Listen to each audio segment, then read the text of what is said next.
আমার লেখা একটা বই আল্লাহ তাআলার মেহরবানি মার্কেটে ছাপা হয়েছে, ডাক্তার জাকির নায়েকের ইসলাম বিকৃতির স্বরূপ।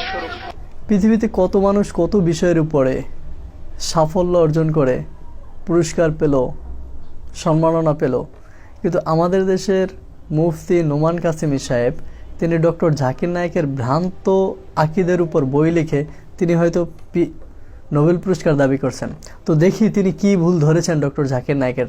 চলুন আমরা তার আলোচনাগুলো। তো জানে না এরকম মূর্খ সমাজে অভাব নেই, উদাহরণ দিয়ে বোঝানোর দরকার নেই, কিন্তু জানে ভুল এরকম মানুষ অগণিত আছে। এর মধ্যে একজন ডাক্তার জাকির নায়েক সাহেব। পৃথিবীর ইতিহাসে আমাদের নবীজির দুনিয়াতে আগমনের পরে রামকৃষ্ণ নবী হতে পারেন এমন মন্তব্য করেছেন এরকম কোন মুসলমান দুনিয়াতে আছে বলে আমার জানা নেই।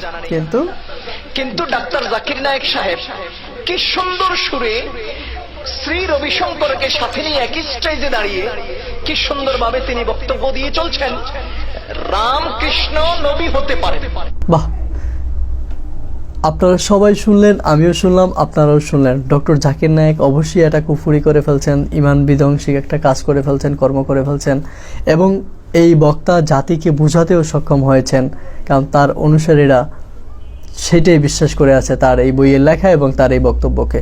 তো আসুন আমরা ডক্টর জাকির নায়েক আসলে এই প্রসঙ্গে কি বলেছেন। রাম আল্লাহর নবী হতেও পারে আবার নাও হতে পারে, কারণ আমাদের নবীজি মুহাম্মদ সাল্লাল্লাহু আলাইহি ওয়াসাল্লাম বলেছেন 1,24,000 নবী এই পৃথিবীতে এসেছেন, কোরআনে শুধু 25 জনের নাম উল্লেখ করা আছে। রাম হতে পারে ঈশ্বরের নবী, হতে পারে আবার নাও হতে পারে, নিশ্চিত বলতে পারি না। তবে রাম যদি নবী হয়েও থাকে, কৃষ্ণ যদি নবী হয়েও থাকে, তাকে পাঠানো হয়েছিল শুধু সেই সময়ের সেই লোকদের জন্য। এখন সমগ্র মানব জাতি, হোক সে ইন্ডিয়ার, হোক সে আমেরিকার, হোক কানাডা, হোক ইউকে, হোক সৌদি আরবে, তাদের মানতে হবে সর্বশেষ এবং চূড়ান্ত নবী মুহাম্মদ সাল্লাল্লাহু আলাইহি সাল্লামকে। আমি বলছি না, এটা বলছে আপনার গ্রন্থ। আপনার গ্রন্থ পড়ে দেখেন, ভবিষ্য পুরাণা পর্ব 3 খণ্ড 3 অধ্যায় 3 শ্লোক 5 থেকে 8, ভবিষ্য পুরাণা পর্ব 3 খণ্ড 3 অধ্যায় 3 শ্লোক 10 থেকে 27 নবীজি মুহাম্মদ সাল্লাল্লাহু আলাইহি সাল্লাম সম্পর্কে বলছে। অথর্ববেদ বুক নাম্বার 20 হিম নাম্বার 127 অনুচ্ছেদ 1 থেকে 14, অথর্ববেদ বুক নাম্বার 20 হিম নাম্বার 21 অনুচ্ছেদ 6, অথর্ববেদ বুক নাম্বার 20 হিম নাম্বার 21 অনুচ্ছেদ 7, ঋগ্বেদ বুক নাম্বার 1 হিম নাম্বার 53 অনুচ্ছেদ 9 নবী মুহাম্মদ সাল্লাল্লাহু আলাইহি সাল্লাম সম্পর্কে বলছে। তাকে বলা হয়েছে আহমদ। আহমদ মানে যে প্রশংসা করে, প্রশংসাকারীকে বলা হয় আহমদ। আহমদ নামে তার উল্লেখ আছে যদি পড়েন সামবেদ উত্তরচিক মন্ত্র নাম্বার 1500, সামবেদ ইন্দ্রা অধ্যায় নাম্বার 2 মন্ত্র নাম্বার 152, যজুর্বেদ অধ্যায় নাম্বার 31 অনুচ্ছেদ নাম্বার 18, ঋগ্বেদ বুক নাম্বার 8 হিম নাম্বার 6 মন্ত্র নাম্বার 10, অথর্ববেদ বুক নাম্বার 8 হিম নাম্বার 5 মন্ত্র নাম্বার 16, অথর্ববেদ বুক নাম্বার 20 হিম নাম্বার 126 অনুচ্ছেদ 14। তাকে বলা হয়েছে আহমদ, বলা হয়েছে নরসংসা। নরসংসা মানে নর মানে মানুষ, সংসা মানে প্রশংসা। যে একজন প্রশংসাকারী, যদি আরবি করেন হবে মোহাম্মদ। তার কথা মোহাম্মদ নামে, নরসংসা নামে অনেক জায়গায় আছে।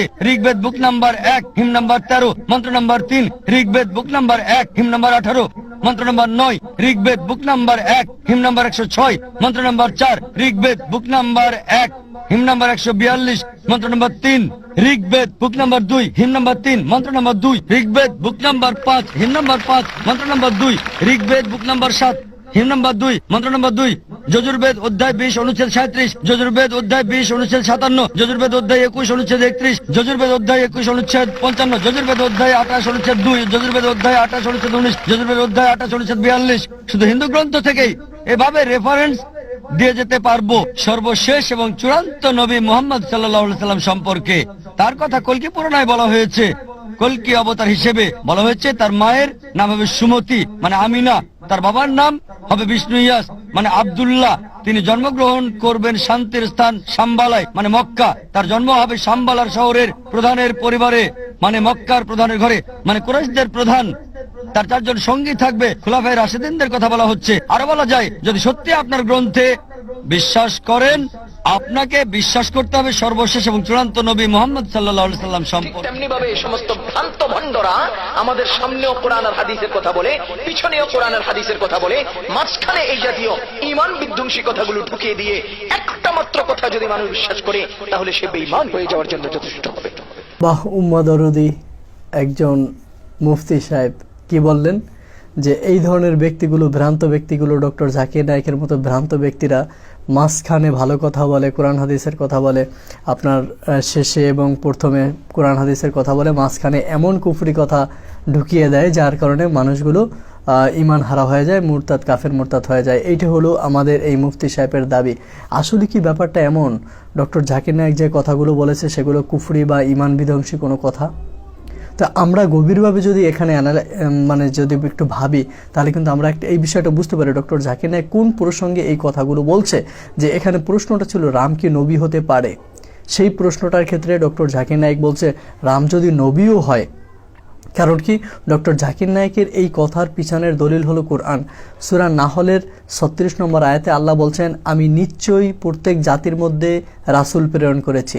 যেখানে আল্লাহ কোরআনের মধ্যে বলছে আমি প্রত্যেক জাতির মধ্যে নিশ্চয়ই রাসূল প্রেরণ করেছি, তাহলে সেখানে আমরা হিন্দু যে জাতি, যে সম্প্রদায়টা এখন আছে সেটাও তো তার জাতি, তাদের মধ্যে আল্লাহ যে সতর্ক বার্তা পাঠাননি এটা সম্পর্কে তো আমরা গ্যারান্টি দিতে পারি না। আর ডক্টর জাকির নায়েক এখানেও এই বিষয়টা ক্লিয়ার করছে, যেহেতু কোরআন হাদিসের কোথাও বলা নাই, তাহলে আমরা এটাকে অকাট্যভাবে বলতে পারে না, আবার নাও করতে পারে না, কারণ আল্লাহ কোরআনেই বলে দিয়েছেন প্রত্যেক জাতির মধ্যে আল্লাহ রাসূল প্রেরণ করেছেন।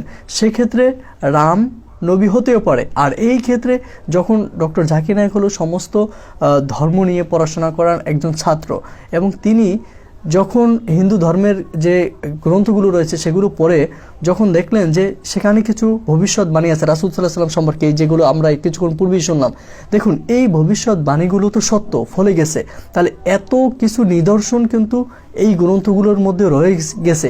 এর জন্য কিন্তু কিছুটা এরকম থাকতে পারে, হ্যাঁ আল্লাহ চাইলে তো এর মধ্যে এই জাতির মধ্যে রাসূল প্রেরণ করেছেন এবং তাদের মধ্যে গ্রন্থ বা ওজিফা থাকতে পারে। এটা তো একদম না করা যায় না, কারণ কোরআন হাদিসে এরকম ডাইরেক্টভাবে না বলা নাই, এবং আল্লাহর কোরআনের মধ্যে এভাবে হিংস দিয়ে দিচ্ছে যে প্রত্যেক জাতির মধ্যে রাসূল প্রেরণ করা হয়েছে। সেই বিবেচনায় ডক্টর জাকির নায়েক তো এই কথাগুলো বলতেই পারে। আর সেখানে এই হুজুর কিভাবে পেল ইমান বিধ্বংসী, এবং মানুষদের কাছে ডক্টর জাকির নায়েকে নেগেটিভ সেন্সে তিনি প্রেজেন্ট করিয়ে দিলেন। এবং অনেক মানুষ, আমার কলিগ আলেম, তাকে বললাম যে স্যার আপনার ডক্টর জাকির নায়েক শুনে, আরে না না না, ওনার মধ্যে অনেক ভেজাল আছে, ইমান বিধ্বংসী কথা আছে। আমি বলছি একটা ঘটনা বলেন, বলে না একটা ঘটনা মানে বলার দরকার নেই, ওনার মধ্যে আছে, আপনি শুনবেন না, আমাকে সাবধান করে দিয়েছে। তো দেখুন, তাহলে দেখুন যে মানুষের এই মানে চিন্তাগুলো কোথায়। আর এখানে একটা প্রতিহিংসা কাজ করে কেন। ডক্টর জাকির নায়েক একজন আলেম মানুষ, তিনি আলেম না, তিনি একজন ডাক্তার মানুষ, তিনি চিকিৎসা করবেন, তিনি কেন ধর্ম নিয়ে কথা বলবেন? ধর্ম নিয়ে কথা তো বলবো আমরা, কারণ আমরা মাদ্রাসায় পড়ছি। এই যে চিন্তা চেতনা, এখান থেকে আসলে হিংসার উদ্ভবটা হয়েছে। অথবা এই জনাব এই হুজুর সাহেব তিনি ডক্টর জাকির নায়েকের বক্তব্যকে বুঝেন নাই, তিনি এটাকে নিয়ে একটু মাথা খাটান নাই, এবং কোন প্রসঙ্গে বলছে ডক্টর জাকির নায়েকের বক্তব্যটাও শোনে নাই। আর আমরা যারা বক্তব্যটা শুনলাম তারা কিন্তু আমরা ক্লিয়ার হয়ে গেছি আসলে এখানে মূল বিষয়টা কি ডক্টর জাকির নায়েক বুঝাতে চেয়েছে এবং এই হুজুর কি বুঝলো।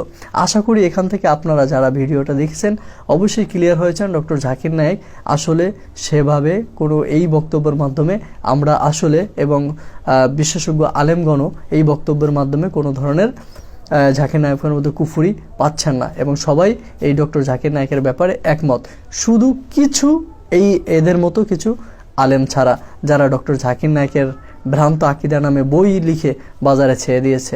আল্লাহ এদেরকে হেফাজত করুক, আমাদেরকেও সঠিক মানুষ, সঠিক আলেম এবং সঠিক দিন আল্লাহ আমাদেরকে দান করুক, বুঝ ব্যবস্থা আমাদের দান করুক, আমাদের রাসূলের নীতি এবং রাসূল সাল্লাল্লাহু আলাইহি ওয়াসাল্লামের আদর্শকে আঁকড়ে থাকার এবং আঁকড়ে ধরার তৌফিক দান করুক। আমিন।